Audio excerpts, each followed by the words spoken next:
Now, some of you may know that I'm a Guardian Druid main. I know, explains a lot. There are some reasons why I haven't talked about it yet. Mainly, we have still been waiting on some major bug fixes, but most of the Guardian Druid community has been waiting on a rework for some time regarding the talent tree, but then a few days ago, Blizzard posted this. We feel it would be useful. What? Why am I doing that voice? We feel it would be useful to let everyone know where we are in the development of Dragonflight classes and talent design. With the new beta/PTR build, we are transitioning away from spending the majority of our time on the design iteration of the new talent trees, and we are now primarily focused on fixing bugs and tuning the game. This includes balancing talent choices against each other and tuning the throughput of each class. We want to ensure that the release of an expansion of the highest quality for this incredible community. Aw, thanks Blizz. A lot of people have messaged me in Discord and have stopped by my stream to ask my thoughts about this.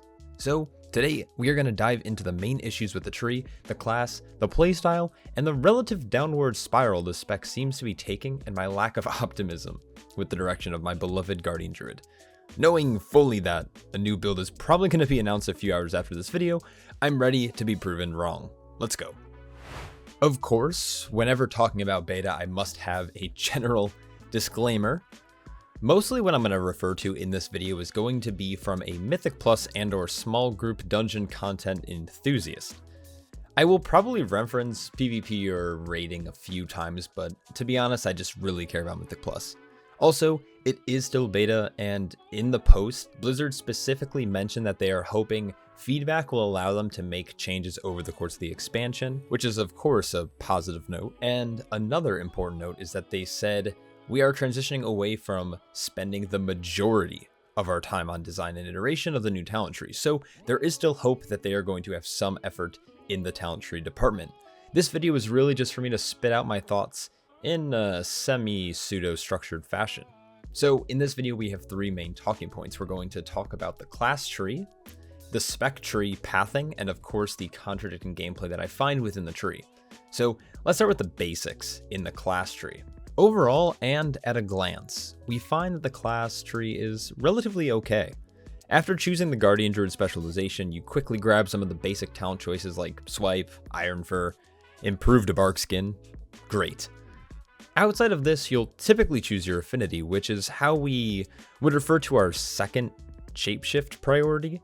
In Shadowlands and in expansions before, this would typically come in the form of a simple talent choice. Now we have a little bit more flexibility between them. Fine, great. My small gripes with the tree reside in the limited mobility near the top of the tree, removing things that were once in our kit, and now require not just 1 or 2 talent points, but now upwards of 4 to achieve. For example, Hibernate is now strictly locked behind Starfire, an ability that we never really end up casting. Star Surge, once again, an ability we never truly are able to actually spend time using. And of course, Moonkin form, unlike Bear form, is a form that we can't tank in. And it costs a global to shift into. And now finally, after spending those 3 points, our 4th point will go into the CC Hibernate. Do you see my issue? Similar issues can be found with Remove Corruption underneath the Rejuvenation and Swift Mend talent, 2 abilities that are extremely hard to cast while tanking mobs in dungeons and are typically only viable between pulls or with good planning or timing. Alright, so what? You aren't supposed to have everything. That's not really the point. The point is that we have to spend 4 points to get back basic utility that we've had all along, and those talent points that are being spent provide little to no changes in our actual rotation or gameplay, since we spend 97% of the time in bear form, within, of course, the Mythic Plus environments. Comparing the Guardian Druid tree to most other class trees, it's completely archaic in design, which makes sense since it was one of the first class trees created and has received what feels like little to no changes. On top of that, the capstones are the most undesirable thing I've ever seen. One of the choices require you to completely shift out of bear form, Furor, which after spending 15 seconds dormant from a form, it'll grant you 100% reduced rage cost for 4 seconds and or mana or energy cost after shifting into it. Do I really even need to explain why this is a pretty Uncomfortable choice? The playstyle of this feels extremely clunky since it drives the need to shift constantly, which feels completely taboo, especially since power shifting no longer exists ever since they added the forms to incur a global cooldown. To fully maximize its effects, you either need to stay out of bear form for a long period of time, or you need to shift during combat. Out of bear form, mind you, into either human, moonkin, or cat form, and then back into bear form, which wastes about 25% of the buff, and possibly causes you to lose your rage along the way. If power shifting was brought back into the game, I'm well aware this is an extremely unlikely and probably fairly controversial topic. It would probably make the talent feel a lot better, but still risky. Heart of the Wild got a few changes as well, mainly because every ability besides Mangle, Thrash, and Maul is now considered to be outside of our specialization. It still feels rough being a 5-minute cooldown, but hey, a 30% damage increase to Moonfire is still pretty cool, but we're only ever going to be taking this when we're playing Galactic Guardian build, which is a whole nother can of worms. Lastly, I want to briefly touch on Nature's Vigil, which honestly doesn't seem too bad, but once again, you have to be playing the Galactic Guardian playstyle in Mythic Plus, since this will only ever be used off of things like Mangle, Maul, and of course, Moonfire, which is going to be the majority of your damage in a dungeon anyways. The raid healing it'll provide in single target is going to fall short of underwhelming. Alright, besides the mobility and some locked talents and of course some odd capstones, the class tree is the least of our worries. Let's take a gander at the spec tree and break this into probably two main parts: the mobility throughout the tree, and of course the playstyle. Like all classes, you typically end up grabbing the majority of your talents in your first talent tier. Typical. Infected Wounds and Ursoc's Endurance are both extremely underwhelming, so they almost feel like they shouldn't even be there in the tree in the first place. Not like this matters, since there's no mobility from these points if you decide to actually opt into these choices. This forces us into three main lanes. You have left, center, and right. Here's where most of my frustration comes in, so buckle up. Once again, I know they plan on tuning the class, but at this point, the Maul talents, even fully committed to, make Maul deal less damage, which, mind you, is a massive rage spender, than a Galactic Guardian proc, which is a rage builder. So basically, it makes no sense to actually ever take this, therefore, our tree has multiple dead spots. This naturally forces us onto either side of the tree, either the left or the right. While the Galactic Guardian Druid talents on the right-hand side are enjoyable, the capstones, as some may have guessed, are also fairly underwhelming. Especially choices like Guardian of a Loon and After the Wildfire, along with Rage of the Sleeper, of course. With more dead talents like this, we need to really play into Incarnation, which of course has been a staple of the Guardian Druid for years and is always enjoyable to use. But we're going to get to that in a second. There are a handful of other dead talents, in my opinion, including Pulverize, Front of the Pack, and Soul of the Forest, but even with this build, how it's currently tuned, the playstyle feels completely horrendous, and let me explain why. Galactic Guardian and Incarnation have always been competing talent choices on live servers, with most Guardian Druid players opting in for the latter. Now in this case, we get both, which is great, right? Wrong. I don't think this class has ever felt worse to play. Incarnation allows us the luxury to spam almost any of our main abilities in our rotation without a cooldown. Phenomenal. But with most of our left side talent choices, it'll only ever make sense to really hit Thrash due to the uncapped damage and shielding that we're gaining from Flashing Claws, Earth Warden, and Ursoc's Fury. But now that Galactic Guardian is providing free procs of Moonfire that deal 300% increased damage, it takes precedence over Thrash, which is, how did Ernest Hemingway put this? Taboo as fuck. With something like Twin Moonfire, this is essentially doubling its value since it's not only going to cleave but have a 20% damage increase.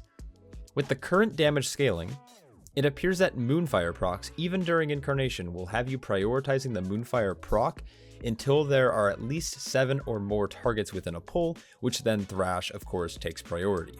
Which feels awful, since none of your Berserk talents that you picked up throughout the tree are really benefiting your Moonfire usage besides the haste from Unchecked Aggression.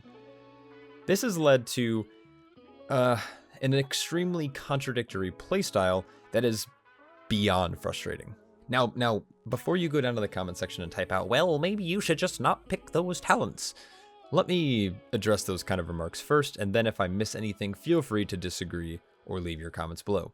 Sound good? Great. Now, some might say not to play Galactic Guardian, and by doing so, you are not only sacrificing a massive amount of rage generation, but also a ton of single target damage value in Mythic Plus, which bears currently lack. Or at least until they buff Maul by what, like 5,000% damage or something? Okay, well, let's not play into Scintillating Moonlight and Twin Moonfire.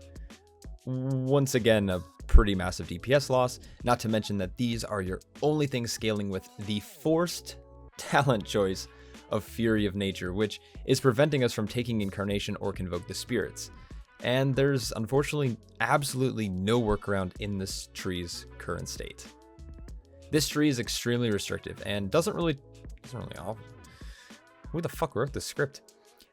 This tree is extremely restrictive and doesn't really offer any mobility or creativity in the tree. If you hug the left side, then you can't possibly move your way back over to the right side, synergizing with some of those talents. And of course, vice versa. At the end of the day, it's going to come down to tuning. But with how highly, or in other cases, how low some talents are currently tuned, in its current design, there is minimal choice. I'm not really sure how to end this video.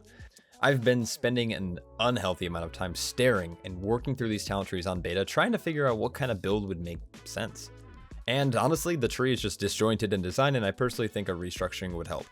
So I guess this is what I would be looking for in a future beta build, while the date for pre-patch gets closer and closer. I think first and foremost, a new layout for pathing would be openly welcomed by any Guardian Druid player. We don't want all the talents, that's not what I'm trying to say. But similar to other classes and tank counterparts, we desire flexibility to have multiple builds and meaningful choices. On top of that, cohesive talents that have a purpose, not forced pathing and uninspired nodes that really don't have any cohesion or limit our toolkit. Now alongside that, a rework or major tuning to Maul. Moonfire by itself has always been clunky, and it's great that we're seeing Galactic Guardian continue into this iteration of Guardian Druid. But with how it's currently tuned, there is no way that Maul will ever compete with this talent, causing all Maul talents to basically be dead on arrival. I'm not sure how to tune Maul. I mean, obviously making it do more damage would be a start, but if not that, Maul needs either A, to cleave, but I honestly think this would be very boring game design and basically copies what Warrior is already doing with their rage jump, or B, have Maul provide some type of reward or hit combo to either bolster our next Thrash, Mangle, or hell, even Ironfur. I've always enjoyed cooldown reduction talents. What if Maul provided some recovery to Survival Instincts or Barkskin? Guardian Druids for a long time now have lacked major cooldowns for harder content and have had little interaction within their rotation. I have a ton of ideas, but I fear this video is going to be getting way too long at this point. Alright, lastly, this is pretty major and there's no way that this would ever happen, but I can dream, can't I? I think it would be great to see some of these overly simple talents or underwhelming talents go, and see an addition of some new talent. So basically, a rework. Just for a, I don't know, quick example, Lunar Beam returning to the game, but obviously improved in a major way since the last time we saw it in BFA. It was played by, I think, like 0.2% of the community. Like I previously mentioned, some maybe more Maul-based talents that provide either like a hit combo or a cooldown reduction to some of our major CDs to reward us for actually spending that outrageous amount of rage on Maul, which does pretty much equal damage to any of our builders anyways. You can easily substitute any of these new talents with things like Pulverize, since we're already seeing a massive DR come from the Maul talent, or even Guardian of Elune, which is also a pretty poor talent option. All in all, it almost appears that Blizzard had some great ideas but ended up just copy-pasting this tree together without really thinking. No builds are cohesive, and many talents compete with each other, and overall is just undertuned and clunky. Not to even mention the major incarnation bugs right now, but that's a tale for another day. Dad, I mean Blizzard, if you are watching this, love me and fix my class. Peace.